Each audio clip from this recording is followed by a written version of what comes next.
Boom! Day 27. Oops. Oh, nearly lost the page.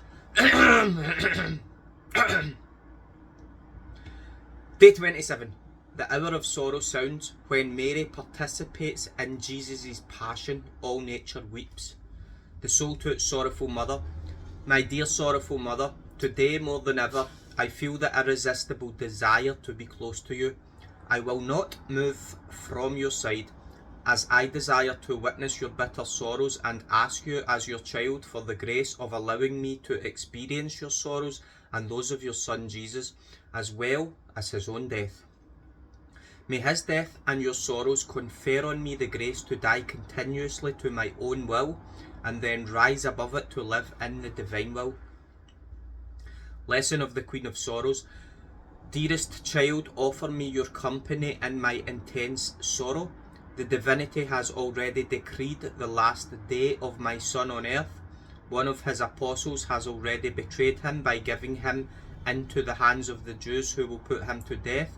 My dear Son, not wanting to leave his own children for whom he came to earth to search out, and taken in by an excess of love, has left himself in the most blessed sacrament of the Eucharist, so that whosoever should desire him may possess him. And so the life of my Son is about to end. He is about to make his flight to his heavenly homeland. O beloved child, the divine fiat gave my Son to me, and in the divine fiat I received him. Now in this same fiat I give him back. My heart is torn as immense seas of sorrow inundate me. In these atrocious heart pangs I feel life leaving me, and yet nothing could I deny the divine fiat. On the contrary, should the divine will desire the death of my Son, I would be disposed to offer him up and sacrifice with my own hands, for the power of the divine and omnipotent fiat is so great that it has infused in me its power, whereby I am willing to die rather than deny the divine will anything. Now, my child, listen closely to what your tender mother wishes to tell you. My maternal heart is drowned in sorrows. The very thought that my Son, my God, and my life has to die is to your mother more sorrowful than death itself. And yet I know that I must go on living. What torment, what profound lacerations form in my heart, piercing it all the way through like many sharp swords. Yet, dear child, I grieve in saying this to you, but I must say it. In these sorrows and profound lacerations of mine, and in the pains of my beloved Son, there was your soul, your human will. Since you did not allow your will to be dominated by the will of God, my beloved Son and I covered it up with our sorrows. We embalmed it, and we fortified it with our pains, so that it would dispose itself to receive the life of the divine will. Oh, if the divine fiat had not sustained me and continued its course in me with its infinite seas of light, joy, and happiness, alongside the seas of my bitter sorrows, I would have died for as many times as there are sorrows endured by my dear Son. Oh, what a harrowing blow my heart received when Jesus came to me for the last time, pale, his face cloaked with the sadness of his impending death, and his voice trembling, and as if wanting to burst into sobs, telling me, Mother, I bid you farewell. Bless me, your Son, and in obedience I ask your permission to die. My divine fiat and yours made my incarnation possible, and now with your and my divine fiat I will have the permission to die.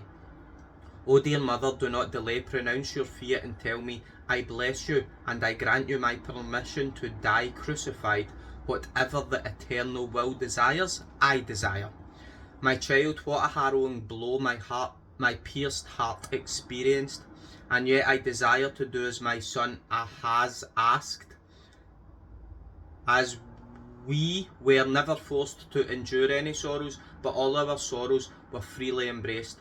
So we blessed each other, and in an exchange of gazes that rendered the soul incapable of detaching itself from its beloved, my dear Son, my sweet life, departed And I, your sorrowful mother, gave my consent, but the eye of my soul never lost sight of him.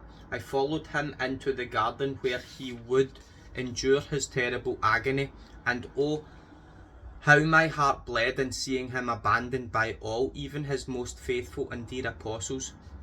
Beloved child, the abandonment of those whom one considers dear in life is one of the greatest sorrows of the human heart in the stormy hours of life.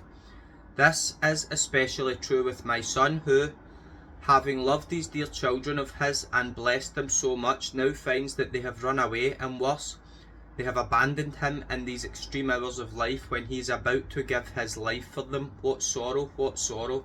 And I, in seeing him agonize and sweat blood, agonizing together with him, and sustained him in my maternal arms,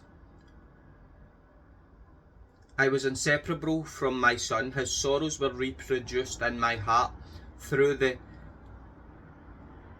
coalescing of sorrow and love, and I felt his sorrows more than if they were my own. Thus I followed him all night. There was not one pain or accusation he would receive at the hands of others that did not resound in my heart. At the break of dawn, unable to endure the physical separation from my son any longer, I, accompanied by the disciple John Magdalene and the other pious women, followed him step by step, even physically, from one tribunal to the next. My dearest child, I heard the storm of the blows they unleashed upon the naked body of my son. I heard the mockery, the satanic laughter, and the blows they inflicted upon his head when crowning him with thorns. I saw him when Pilate showed him to the people, disfigured and unrecognisable. I was deafened by the outcries of "Crucify him, crucify him." I saw him exhausted and panting take the cross up onto his shoulders, and I, unable to endure our physical separation any longer, hastened my step to give him my last embrace and dry his face that was completely covered with blood. But alas, no clemency was granted us, as the soldiers acted cruelly by pulling him away from me with ropes, thereby forcing him to fall. Dear child, what a harrowing blow to my heart this was, as I was unable to so much as sustain my dear Jesus in his many overwhelming pains. Each pain he endured opened up a sea of sorrows in my pierced heart. I finally followed my son to Calvary, where among unheard of pains and horrible contortions, he was crucified and lifted up on the cross.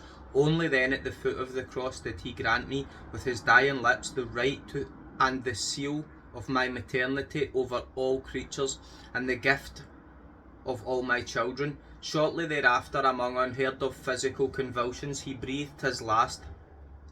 All nature stood in mourning and wept over the death of its creator. The sun wept by becoming obscured, and, overwhelmed with grief, withdrew its light from the face of the earth. The earth wept for the death of its creator with an intense trembling that split it open in various parts. All creation wept. The sepulchres wept by opening up, and the dead wept by rising out of them. The veil of the temple wept with sorrow by tearing itself in two. All creation, deprived of the cause of its joy, experienced terror and fear, and I, your mother, my child, remained frozen with sorrow, waiting to receive my son into my arms so as to enclose him in the sepulchre. Now listen closely to what your tender mother wishes to tell you. In my intense sorrow and united to the pains of my son, I wish to reveal to you the great evils of your human will. Gaze upon my son in my sorrowful arms and see how disfigured he is. He is the true portrait of what evils the human will inflicts upon unfortunate souls. My dear son wanted to endure all these many pains in order to raise up the human will that had fallen into the abyss of all miseries. Each one of Jesus' pains and each one of my sorrows called out to the human will to rise again in the divine will. Our love was so great that in order to safeguard the human will, we filled it with our sorrows and pains to the point of immersing it and enclosing it within the immense seas of my sorrows and those of my beloved son. Therefore, on this day of sorrows for your sorrowful mother, a day that has been completely acquired for you, I ask you in return to place your will into my hands so that I may enclose it within the bleeding wounds of Jesus. So we ask you that, Mary, to place our will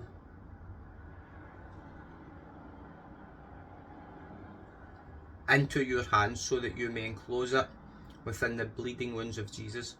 This will be for him the most beautiful victory of his passion and death, and the triumph of my most bitter sorrows. The soul, sorrowful mother, your words wound my heart. Upon hearing that it was my rebellious will that made you suffer so much, I feel like dying. I therefore beg you to enclose my will within the wounds of Jesus, so that I may live from his pains and from your bitter sorrows.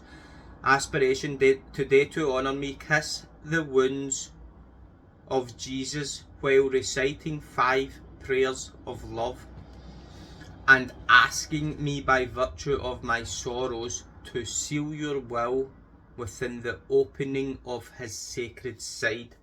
Okay, we ask you for that, Mama Mary.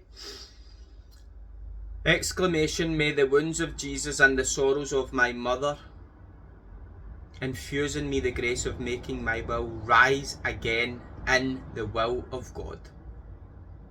So, there we go. I hope you all have a good day. God bless. Ciao.